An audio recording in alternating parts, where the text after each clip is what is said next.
What's up, freak bitches, wherever you may be, however you may be watching? Thank you for giving us just a little bit of your time. Not going to be too long of a video here, just going to go over some of last week's predictions that I got very, very right. You guys see me right here? See that? 6-0 last week, baby. That's what I was. Honestly, we'll go over some of last week's games really quick. We'll start with the easy one, Kansas City and Pittsburgh. Look, that we all knew where that game was going to go. I give Ben a lot of credit. He did that. What was his stats? He was 29 of 44 for 215 yards, 2 touchdowns, and no picks, and he completed passes to 9 different receivers. Look, that's not a bad way to end things if you're Ben Roethlisberger. I mean, he could have gone. I mean, his completion percentage wasn't fantastic, but I mean, his overall quarterback rating was like 92. I mean, granted, Patrick Mahomes was like 160 or some shit like that, but I mean, look, it could have been way worse for Ben. He could have gone out there and completed like 30% of his passes for 105 yards, no touchdowns, and 1 or 2 picks, and then just got smoked. Look, the defense had a tough time stopping Mahomes and that juggernaut of an offense. Kansas City's getting hot. Pittsburgh was not. A lot of holes. Roethlisberger being the most glaring one of them. I mean, they were, as I drop my cap, they were 9 billion point dogs anyway. We knew they weren't going to win. For Ben to go out there and put up a decent game in his last outing and to just enjoy being a football player for one more game was great. It was sad to watch him walk off the field because even though I'm not a Steelers fan, I'm obviously a 49er fan. I've enjoyed watching Ben his entire career, and despite some of the off-field stuff that he got himself into over the course of his career, as a football player, I think he's been top-notch. I mean, he's got a couple of Super Bowls. I think he's got an MVP. The guy's going to be a Hall of Famer. Thanks for everything, Ben. Thanks for all the years. The next game that a lot of these games I thought, other than Kansas City and Pittsburgh, I thought were going to be really close. Buffalo and New England. I'm actually really surprised that New England just got blown out. I did not expect any of these games to be big-time blowouts. I thought all the games were going to be close. And there was a couple of blowouts this last week. I mean, Buffalo went out there, scored, I think, 3 times real fast, and that was it. New England was never in that game. I think Buffalo has laid claim to being the team in that division now. I think New England's probably still pretty damn good. They've got Belichick. Mac Jones, he's got some growing to do still. And I think he's probably a lot closer to his ceiling than a lot of people want to realize. But he can win a few games. If you give him wide receivers, if you give him some decent running backs and a decent offensive line, if you can keep if you can keep those cores like in the top 10 or 12 for the league, you're looking at 11 wins a season, 12 wins a season, and some pretty regular playoff berths. Now, he's not Tom Brady. He's not going to make up for your team's deficiencies with his arm. But he's still going to help you have an awfully successful team. But it is quite certain now that the Patriots dynasty is no more. I mean, without Brady, that is just not happening anymore. Raiders and Bengals, that was a really, really close game like I thought it would be. I thought there was an outside chance the Raiders could pull it off. And look, I said this on Twitter after the game was over. I give a lot of credit to the Raiders for even making the playoffs after the season they had. All the shit with John Gruden. You had the wide receiver that killed some lady in a drunken car accident. You had another not a wide receiver, a cornerback get in trouble for DUI. What is it, 2 weeks later? I mean, there were so many things that were working against Las Vegas for most of the last half of the season. It's kind of shocking they just didn't lose the rest of the way out. But they won a lot of important games when they needed to. Maybe there's a little bit of a culture shift happening there. But yeah, not enough to beat the Bengals. The Bengals, honestly, if there is a dark horse for me that could run through the rest of the AFC for the playoffs, it might be Cincinnati. I mean, Jamar Chase is no fucking joke. That guy, I know he had the dropsies early in the season. A lot of people were concerned, but he got his shit together. He stayed focused. And now you throw it in the same zip code as that guy, and it is big, big trouble. I don't know that there's a lot of defenses in the league right now, certainly none that are left in the playoffs, either AFC or NFC, that can really keep Jamar Chase in check. They're a bit of a dark horse for me right now. And they're going to be playing the number 1 seed Tennessee in the next round. Moving over to the NFC, God, that Tampa Bay Philly game was just never really in doubt. Philly didn't show up. I really thought that Philly could make a run. Maybe not a run, but maybe show up against Tampa Bay and give them a good game. I did not see them getting pounded the way they did, but I mean, it's what Tom Brady does in the playoffs. I mean, you throw stupid shit at him in the playoffs and he makes you pay. They didn't seem like they were ever really in that game. And I got to wonder what's going on at quarterback for Philly. I mean, is Jalen Hurts the guy? A lot of people say no. I don't follow Philly the way I follow the Niners, obviously, but I'm not at all shocked that they lost. I'm just shocked that they lost in such spectacular fashion. Now, before we get to the Niners Cowboys, let's go down to the Rams and the Cardinals. I am really surprised that game got out of hand.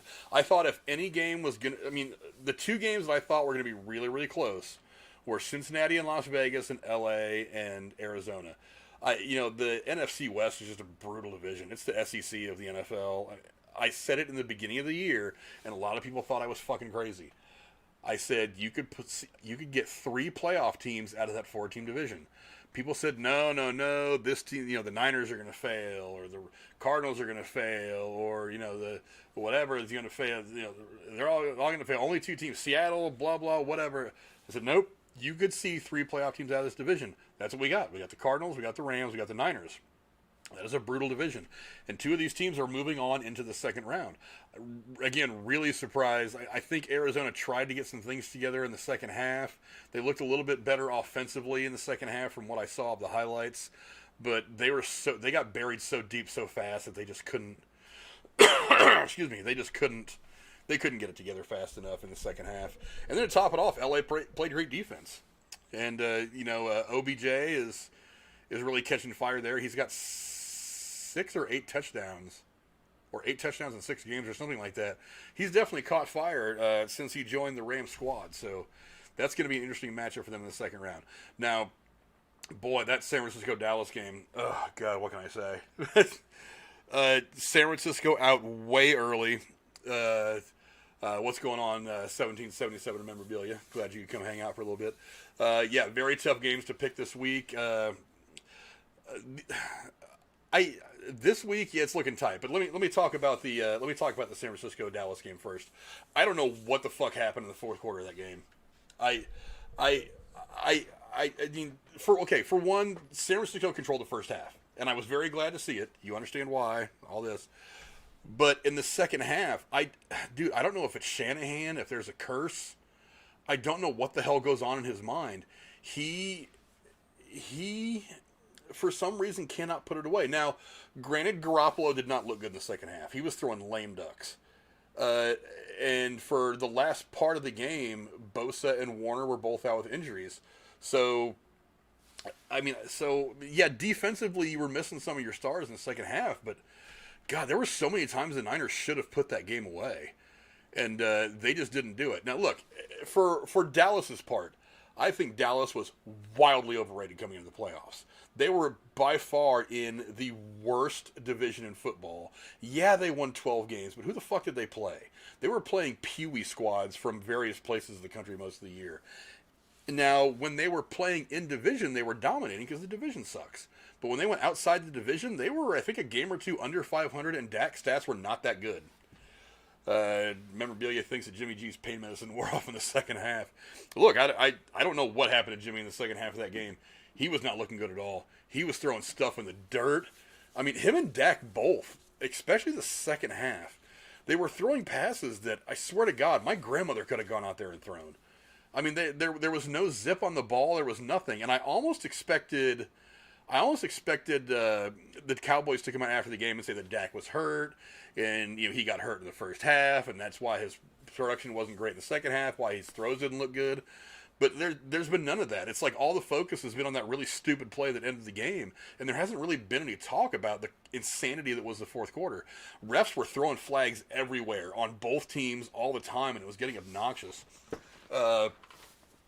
And granted, some of them were good. I'm not saying they were bad calls or anything, but there is a point where I do think you just got to let them play it out.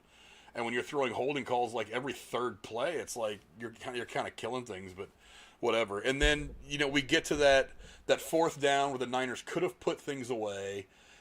Garoppolo didn't give his lineman a chance to get set. Snapped the ball a half second early. Screwed us on that. That could have ended the game. again, just Garoppolo not being mindful of his situation, and that was really, really disappointing to see. Look, I've said it 100 times. I don't, as much as I like Jimmy Garoppolo, I know he's been successful in the lineup. The Niners have a good winning percentage when he's healthy and active, but his decision making has just been questionable. When you get to a point like this, when you get into the playoffs, a lot of people thought we weren't going to make it to the playoffs anyway. When you get there, you have to have your shit wired tight, and I'm not sure Jimmy has it wired tight. Now, part of this I blame on the 49ers. They drafted Trey Lance. So he's already feeling this guy, breathing down his neck for his job. It's really, really hard to compete and stay focused when you've got that kind of a situation.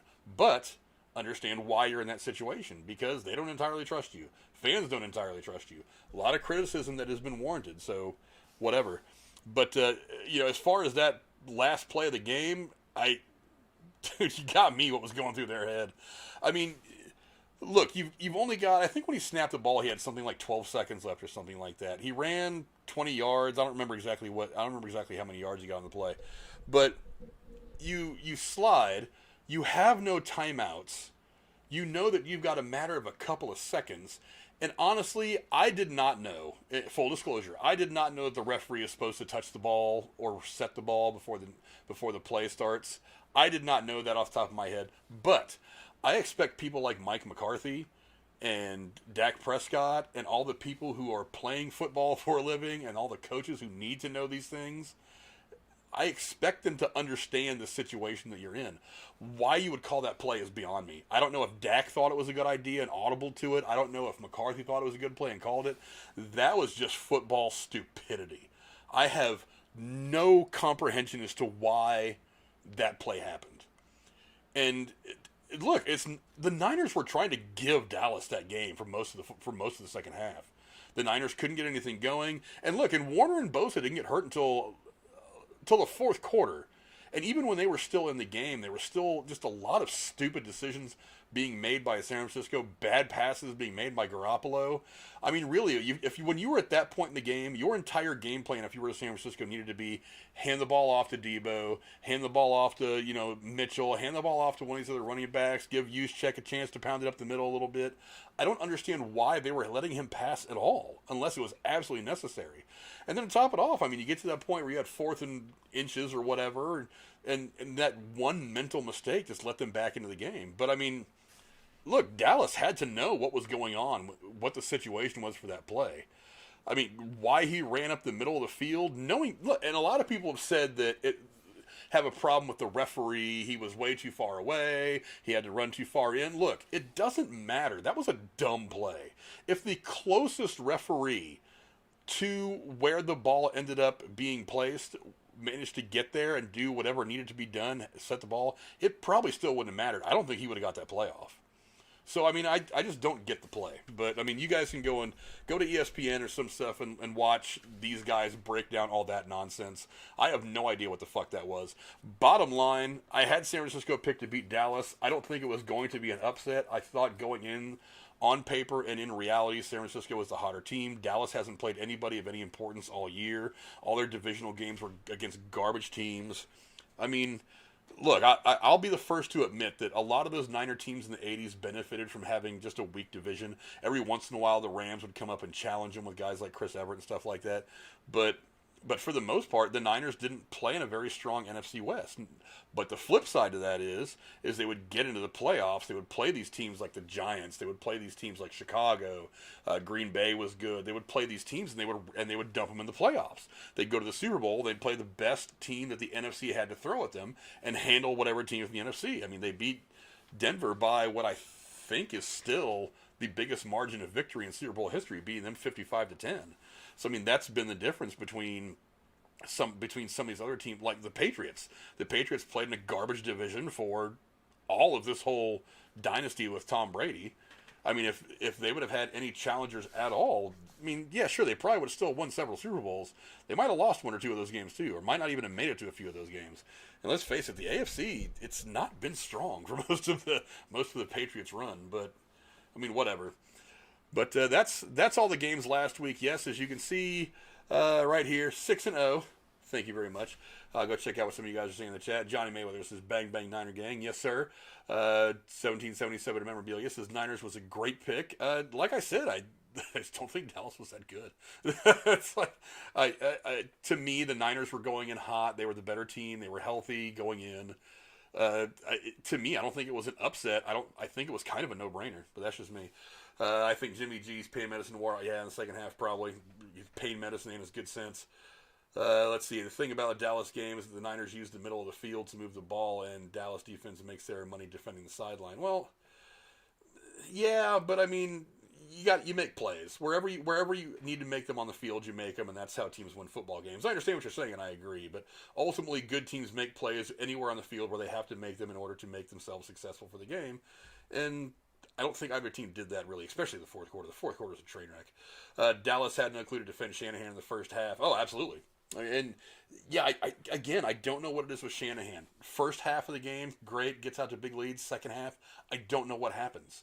I don't know if he decides that we're going to get up by a couple of touchdowns and just rest on our laurels. I don't know.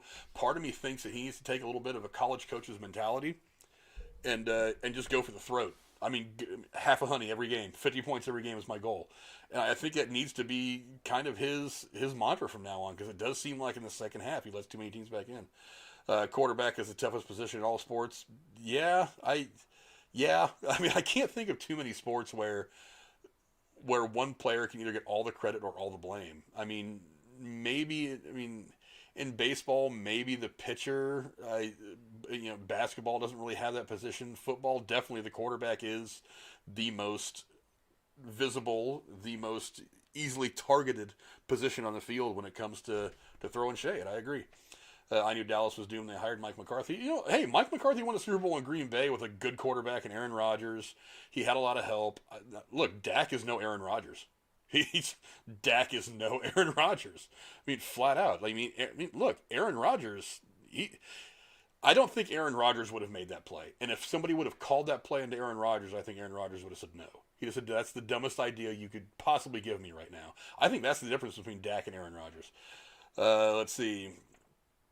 Dan Quinn made decent adjustments after halftime. Well, I mean, he made some adjustments. I don't know how much of it was his adjustments, and how much of it was just the Niners going full stupid for the second half. I don't understand what Shanahan does at halftime that dials it down for the 49ers. I don't get it.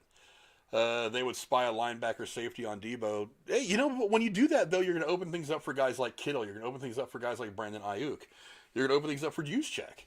I mean, it's not like the Niners don't have weapons. So if they're starting to like double cover Debo, it's going to leave you options at other places in the field. I was at the Niner game in Cincinnati a few weeks ago, and I saw it with my own eyes. The Niners were very, very, not one-dimensional, but they were predictable. It was throw to Kittle, run, throw to Kittle, run Debo, run Mitchell, throw to Kittle, run Debo. And you have guys like Ayuk and guys like that. They were getting open. I was seeing it on the field myself. They were getting open, but there was such a focus on handing the ball off because we don't really want, we don't really want Garoppolo to make any mistakes, or just throw to Kittle because he's our big weapon. I just think they're kind of one-dimensional. Shanahan tried to bury the Cowboys by throwing the ball in the second and almost lost the game. Well, I mean, look, you got to throw the ball a little. But again, I think a lot of it is that there are limitations to Jimmy G. I honestly, right now, I'm having trouble figuring out the Niners' offense. This was the problem when Harbaugh was there. It's like they kept showing themselves as a power run team, but then you have a guy, especially when, Kaepernick, before all the other stuff kind of took over, you have a guy like Kaepernick who can throw 75 yards in the air. You get these speedy guys on the outside, but you kept pretending you were a power run team. The team never really found its identity, and I think that's one of the things that really hurt them in the long run through the Harbaugh, the short-lived Harbaugh era. They never really committed to one or the other, and they didn't know how to use both. I don't know how much of that was Harbaugh. I don't know how much of that was personnel. I don't know how much of that was the front office being in his ear. I mean, that guy who was GM at the time was a moron. He's the GM in Jacksonville right now. Look what condition that team's in. But I mean, again, you got to throw the ball a little bit, but at the same time, you're up. You want to concentrate on the run. You want to make sure you're only taking the easy passes downfield to try to get. Look, if you can hit somebody like Debo on like a short pass, that's the kind of guy who can just run circles around defenses. So I have no problem with him dropping back and throwing a couple of quick slants to guys like Debo or Ayuk, because they've got the ability to separate and get yards after the catch. But I mean, the running game for the Niners is a lot better than I thought it would be in the beginning of the season, so you may as well use it. Let's see. Trey Lance will dominate the NFL next year. I disagree. I think Lance... Look, they drafted Lance over Mac Jones for a reason. His ceiling is higher. Mac Jones was more ready to play in the NFL right now, and that worked for New England. But I think they drafted Lance to build him for a couple of seasons. All this talk about Garoppolo being traded on draft day, or being released, or in whatever fashion not being with the Niners next year, I don't buy it. I think that if Garoppolo is healthy this year, let's say for a minute they get to the Super Bowl. San Francisco gets to the Super Bowl, and they lose. Let's say they lose. Garoppolo got them there. That means Garoppolo's gotten them to 2 Super Bowls. Yes, he's lost them both. Valid point. I know you're already saying it. But he did get him there. And why not go ahead and stick with him for one more? For one, he's kind of pricey. I don't think it's going to be easy to trade him. Unless New England wants to do something crazy and make another big change at quarterback.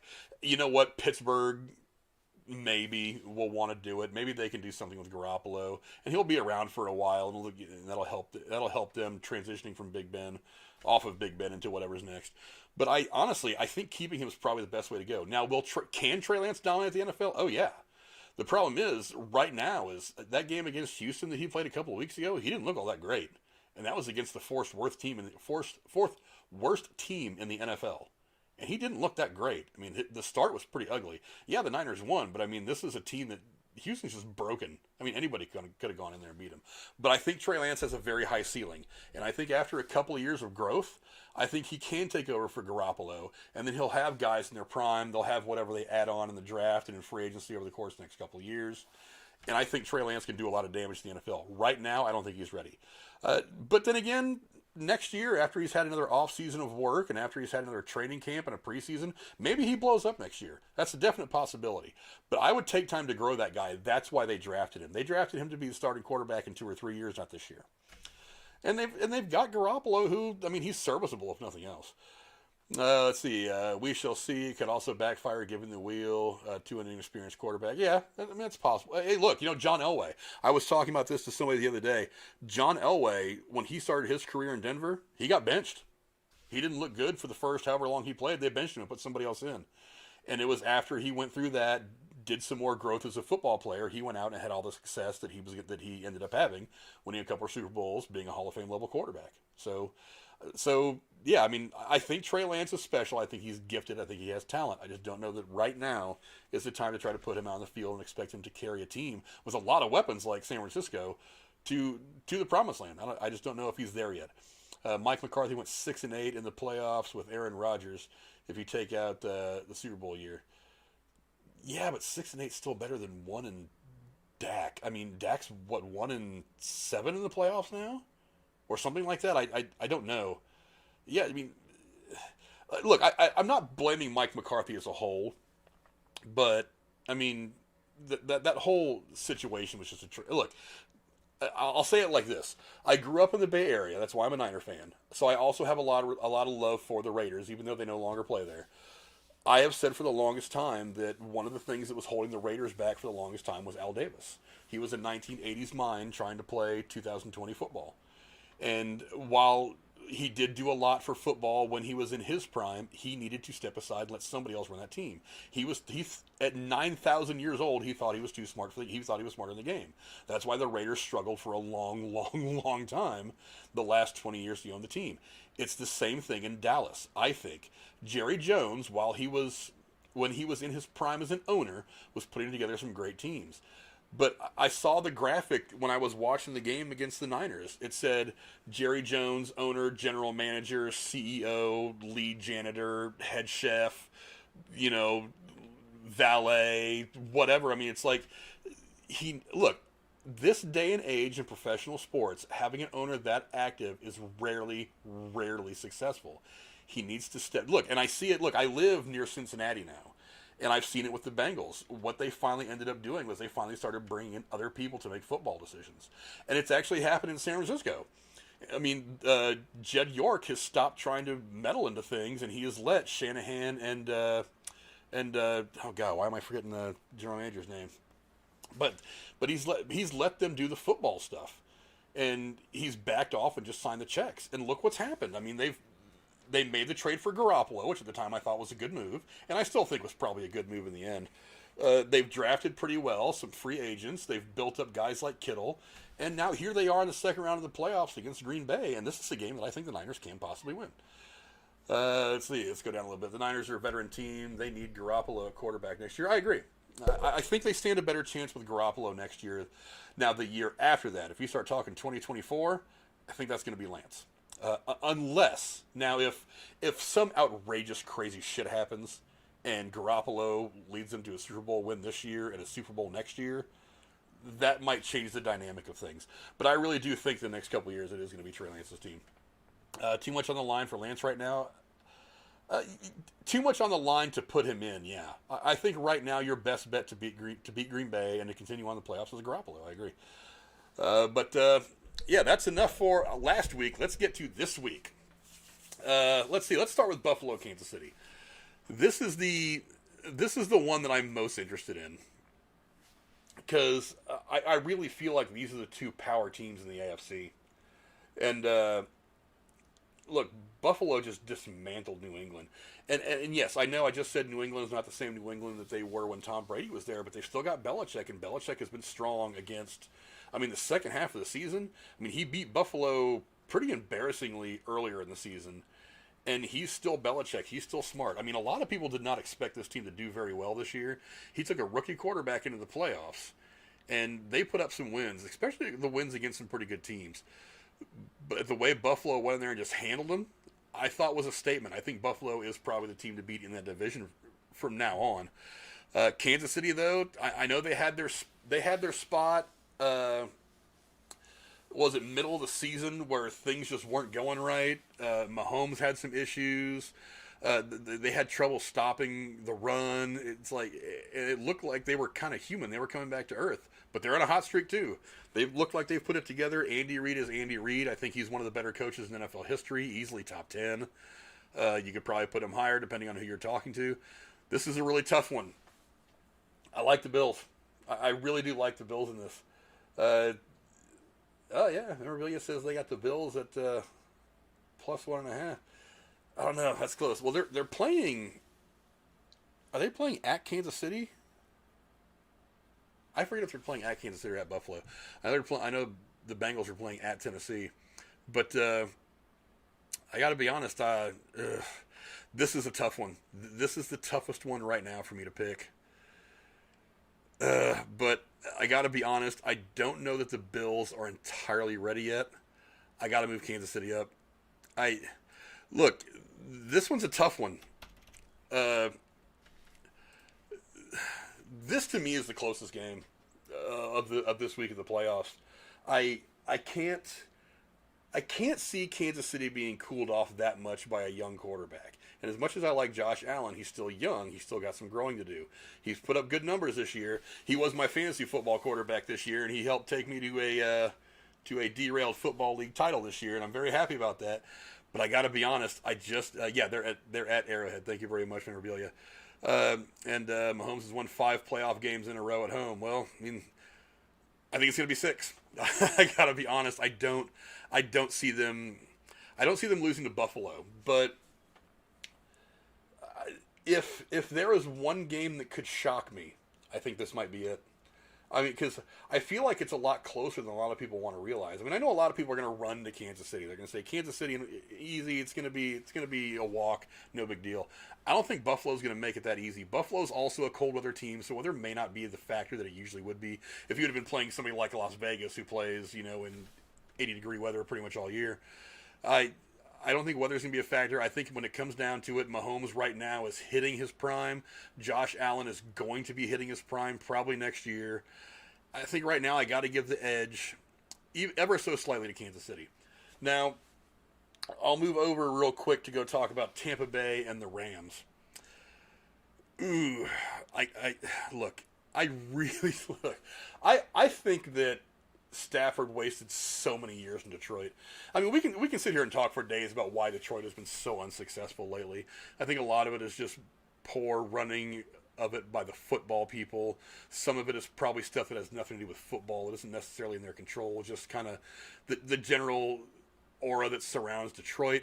But I mean, he wasted so many years there. But I would love to see Matt Stafford win the Super Bowl this year in LA, even if it has to be at the expense of the Niners. I mean, because I'm fortunate enough that I've seen my Niners win 5 Super Bowls. I've seen them play in 7. You know, I can't be all that mad if the Niners don't win a Super Bowl any given year. But I gotta admit, it's until somebody stops Brady from doing what Brady does in the playoffs, I just can't.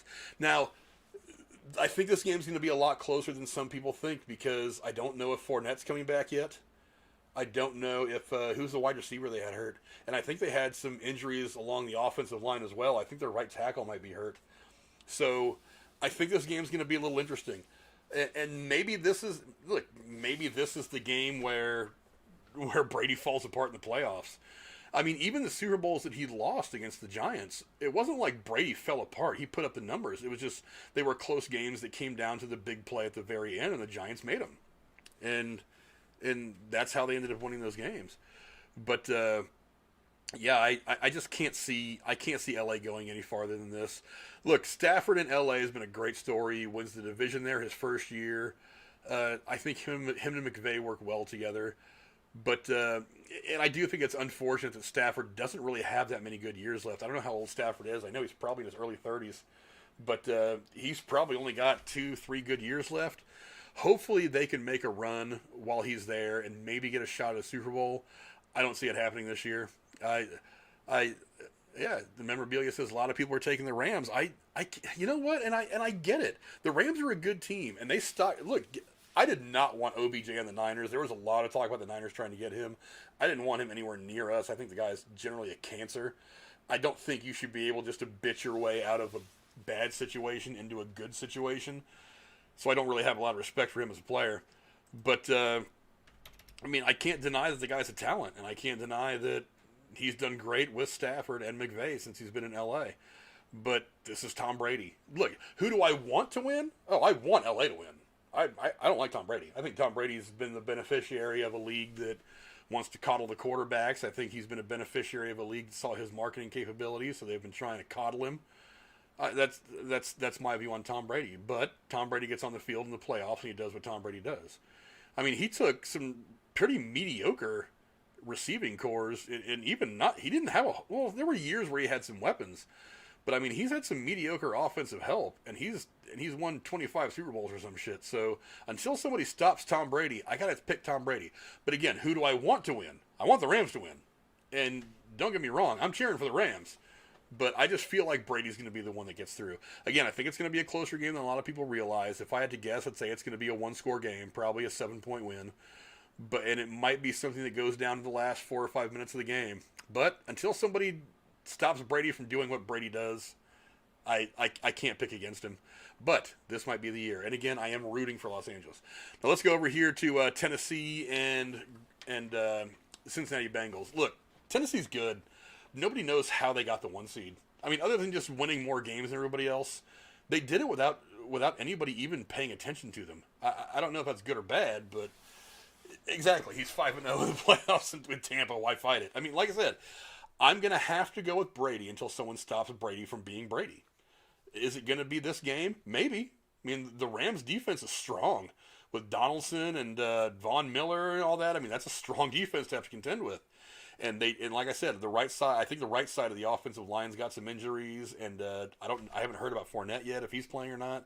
And there's a couple of wide receiver injuries. I know he had a couple of hamstring injuries happen like in the same quarter, 3 or 4 weeks ago. But until somebody does it better than Brady, I got to take Brady. But as far as the Bengals and the Titans are concerned, the Titans again, they're not in the best division, but I mean. Indianapolis gave them a run. Indianapolis is a good team. I mean, everybody was beating up on Jacksonville. I don't even know who else is in their division right now, to be honest. But, I mean, they've got a great coach. They've got Tannehill he's a lot like Garoppolo. It's like he doesn't do anything great, but he does it when he needs to do it. You know what I mean? And I think that means something. And they got Vrabel. Vrabel's been a really underrated coach. I mean, I think he's been strong. And there was a lot of people talking about how they might have moved off Vrabel as coach after last year or something like that. I don't understand that at all. Especially after a couple of years ago when he or when he almost beat New England beat New England in the playoffs. That game against New England in the playoffs, because he used to play there for years, and that's not a football. That's not a football thing. So I'm not worried about it. I got Bleacher Report going on my phone and my iPad right now, giving me all kinds of updates. I didn't know if there was a injury that just popped or anything like that. That might change one of my picks. Excuse me, but yeah, Tennessee's a strong team, and a lot of people just don't notice.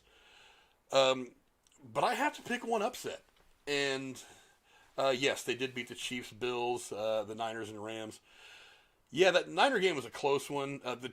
I got to admit, I think they were one of the teams that caught the Chiefs when they were in that down period in the middle of the season where things just weren't going right. The Bills were a good team, and the Rams, that's true. But for some reason, they just haven't gotten a lot of credit. It seems like nobody's paying a lot of attention to them.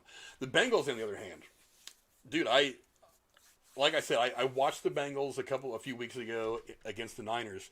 Bengals are dangerous. Defensively, I think they have some holes. That's going to be a problem against Tennessee, especially with getting Henry back. With Henry being back in the backfield for Tennessee, that's going to be. I might do it. Remember, Billy, I got to pick one upset. But look, who do I? Look, I think if you get Jamar Chase open in space, it's over. He's just running laps around the field. Jerick McKinnon's back. He's actually a pretty serviceable running back. I wasn't very high on him earlier in the season. I actually passed up on him in my fantasy draft. Kind of kicked myself in the ass for that one because he put up some pretty good stats, and I did not have a great amount of depth at running back for most of my year. So the fact that I managed to win my fantasy league title was kind of a surprise. But if I have to pick one upset, I'm gonna do it. Sorry, I kind of have to. Look, I don't think the Bengals are winning the Super Bowl this year. And I feel like I'm picking the Bengals knowing they're going to lose. But I'll be perfectly honest with you. The Bengals are a good damn team. Like I said, I understand 1777 memorabilia. I understand. But I got to pick. But if any upset makes sense at this point in the playoffs, this is the one.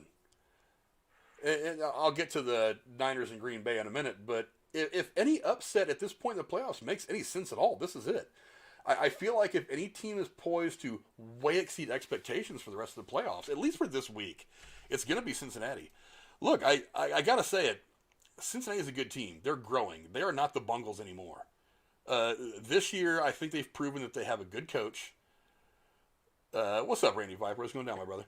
But they've got a good coach. Burrow's the real deal. They've got a couple of good receivers, the running back and everything. Look, like I said, this is the upset that, if it's going to happen, makes the most sense to me. I mean, I'll get to why in a minute. I don't see San Francisco beating Green Bay. I just don't. I mean, I'll get to all that in a second, but I got to go with it. I feel like if there's going to be any upset in these playoffs, it's going to be Cincinnati. Look, maybe Tennessee is going in there thinking, oh, Cincinnati beat Cincinnati beat the Raiders. The Raiders have all kinds of problems. They're not very good. I mean, they certainly didn't look very good against Cincinnati at times. I mean, I'm kind of surprised that game was as close as it was sometimes, looking at the highlights. But this makes sense to me if it's going to happen. Now, logically, I understand. I think Tennessee is going to win this game, but it makes sense. It makes perfect sense that if one team's going to put it all together and have that killer game right when they need it, it's going to be Cincinnati against Tennessee. So that's my official prediction right there for the AFC title game, Kansas City and Cincinnati. Now, moving back over to the NFC to complete what's going on for the NFC title game. I can't. I just can't. Sorry. Look. Green Bay is awfully good. I mean, there a lot of people. I know Colin Cowherd said it a bunch. A lot of other people that I've watched on TV, ESPN, random YouTube stuff say that Green Bay is the team right now, and they don't think that Tampa Bay can beat Green Bay. They don't think that anybody can beat Green Bay. Now, I will throw this out there. And help me out. Maybe 1777 memorabilia will be able to help me out with this. was it week 4 that the Niners played Green Bay, and Garoppolo led the Niners down to get the leading score late in the game. They just left too much time on the clock for Aaron Rodgers to do what Aaron Rodgers has done so many times. Green Bay drives down and gets the game winner at, with 30 seconds left, or right at the end. I don't really remember. But I don't see it happening again. Look, I think the Niners can put up a fight against Green Bay. I don't feel like Green Bay is going to go in there, go up by 30, 35 points right off the jump, and then it's going to be over by halftime.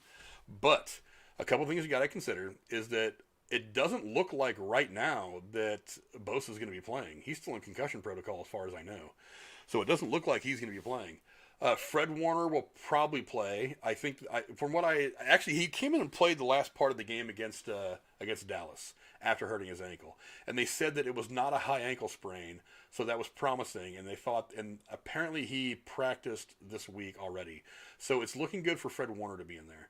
Bosa, I haven't heard anything about, and either they're keeping that secret because week 3. Thank you very much, and because they haven't said anything about Bosa makes me think that he's probably not going to play, and they're trying to keep that secret. They're trying to keep that secret up till game day, trying to make the Packers think that Bosa is going to play or whatever. I don't know, but the fact that they haven't said anything about it much got me really, really worried that Bosa's not going to play. Without Bosa getting the pressure on the quarterback, it opens them up to double cover Warner, and then what kind of a pass rush are we going to get on Rodgers? Because if we don't get Bosa practice today, oh thank God, but he has to clear protocol. Yes, Warner full participation today. I know Warner had been practicing. I figured Warner was probably going to play because he'd gone back in against Dallas. I figured if he was good enough to go back in against Dallas, having a week of not, a week between games and then light practice schedule would probably make him okay. And they did say because it wasn't a high ankle sprain that they were confident that he was going to play. They said a high ankle sprain probably would have knocked him out of this game. But if Bosa practiced today, that's promising. So that's very, very promising. I think that gives the Niners a chance. But we're talking about Green Bay here. I mean, Green Bay, like I said, the Niners gave him a good run early in the season. And I was very, very happy with that game. I was very happy with Garoppolo leading that drive. And Garoppolo threw the ball that drive. He looked really, really good. And that was a very promising drive for Garoppolo and for the Niners. It gave us an indication of what was to come because the Niners eventually won 8 of 9 or 7 of 8, 7 of the last 8 or something like that. And so that helped give the Niners a lot of confidence going into the second half of the season. But I mean, I can't. I really just can't. I don't even have a Green Bay thing up here right now. I have to, let me go, image, Green Bay. I didn't have a Green Bay square up here to move, so I have to kind of do this on the fly if you guys will give me a second. But, oh good God, where is my thing? There it is. There it is. I gotta get my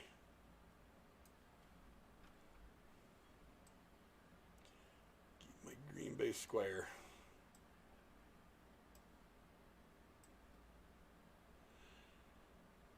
Yeah, again, look. I don't know what the future holds for Aaron Rodgers and for his time in Green Bay, but he's there right now, and Green Bay looks awfully damn good. All kinds of weapons.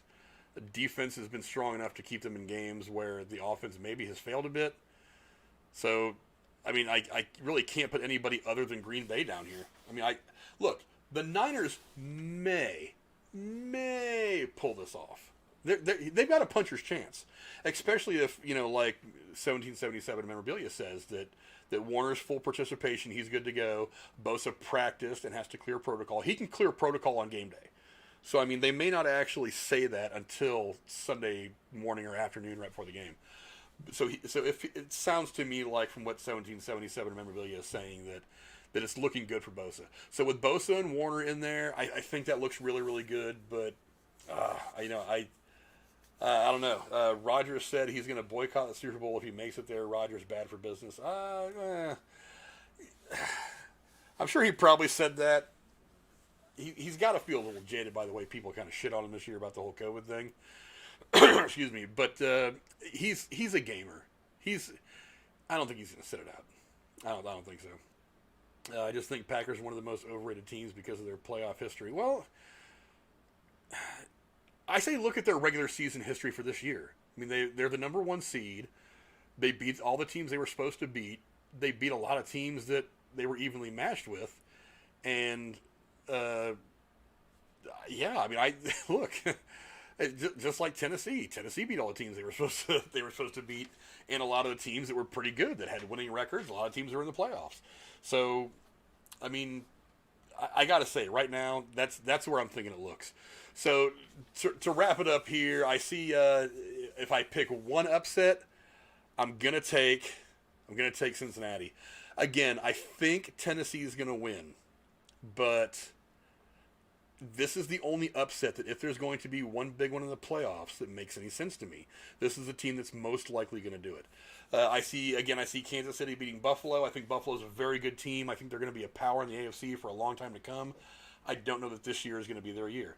Don't get me wrong. Look, if for me it's like I want Niners, Raiders, and then Cincinnati. Those are the three teams in that order that I want to see win the Super Bowl every year. I'm a Niner fan. Grew up in the Bay Area. Niner fan. Again, Bay Area, I have a lot of love for the Raiders. A lot of my family out in California are Raiders fans. And then Cincinnati, because I've always had a lot of respect for the Bengals. Again, I moved here to Ohio, which is like an hour. I'm about an hour north of Cincinnati. So I see the Bengals a lot. But, I mean, they're a team that's been suffering for a long – their fan base has been suffering for a long, long time. And I think they finally right now have a team that they can be proud of, something that they're going to take into the future with some success. Is this year the year? Probably not. But, let's see. Memorabilia says Bills could be the upset based on Vegas. Yeah. Look, that's possible. I mean, that's a tough game. I mean, look, if the Bills catch fire and Mahomes makes the wrong mistake at the wrong time. Look, Mahomes isn't perfect. I mean, he threw a pick last week, I think, too, against Pittsburgh. So if it's a tight game down the stretch and Mahomes has to make a drive to put the nail in the coffin and then coughs the ball up or throws a shitty interception, that's going to give the Bills all the opportunity they need if they have enough time on the clock. Hey, that could be the thing that turns the tide in that game. But I mean, I don't see it happening. I'm still going to stay with Kansas City. But yeah, that's my big upset that I'm going to pick for the playoffs is the Bengals over the Titans. I'm taking Kansas City over Buffalo, and what I'm thinking is probably going to be a close game. Another game that's going to be kind of close, but I think ultimately, I don't think. No, I won't say that. I was going to say I don't think the Buccaneers are even going to trail in this game, even though it's going to be close. I'm not going to say that because I feel like if LA gets hot fast, you could see them go up 10-0 really, really quick if Brady starts with a couple of 3-and-outs and ODB has a big gain or a big touchdown and Stafford's hot for the first couple of drives, yeah, that could end up like that. I think it's going to be a close game, but I do think that Tampa Bay is ultimately going to be the victor. But don't get me wrong, I'm rooting for LA. Green Bay and San Francisco. Look, love San Francisco. I just don't think that this is going to be the game where San Francisco gets one over on Green Bay. I think Rodgers is a little dedicated right now. I think he's in the zone. Green Bay's been good all year. They haven't really Green Bay, with the exception of a couple of halves here and there, they haven't really looked bad all year. They've been strong. They're going in here healthy. They've got weapons. They're at Green Bay. San Francisco is not necessarily great weather all year long, even during the fall and winter of football season, but it's definitely not Green Bay. So weather might be a factor. And again, the health of Bosa, the health of Warner. Yes, it looks like they're both probably going to play, but I mean, is Bosa going to be on a snap count? I mean, and on top of that, as was mentioned in the chat by 1777 Memorabilia, he still has to clear protocols. There's no guarantee he's in a clear concussion protocol by game time. So unless I see Bosa step out on the field in pads with his helmet on, I'm not going to believe that he's playing until I see that. So I've got the Battle of the Bays for the NFC title game. Green Bay versus Tampa Bay. I will go into those picks next week after we get done with our usual Thursday live stream. We talk mostly about movies and stuff like that. Thanks to all you guys who came in and hung out. Probably wrap it up now. Thank you to 1777 Memorabilia. It's the first time I've seen you in my chat. I hope you consider subscribing and come and hang out. We talk mostly entertainment news, movie reviews, stuff like that. But we are sports fans. Many of us who are on the channel as well. So we do talk about sports and other stuff every now and again. Thanks a lot to Randy Viper. What's up, my man? Good to see you in the chat as well. I know a lot of people are probably over watching Gatekeeper Drew do his thing right now. Johnny Mayweather, thank you for coming in and hanging out. Yeah, those are my picks for the divisional round of the 2021-22 season of the NFL playoffs. Hope you guys enjoy, and don't forget, I'm here every Thursday talking movies and stuff like that. Obviously, for the next couple of weeks doing this. A lot of other stuff planned on the channel coming up for 2022, and you can also find me over on Gatekeeper Drew's channel, the Derailed News and Podcast channel, every Sunday at 9 o'clock Central Time. Like, subscribe, do all that cool stuff that YouTubers need you to do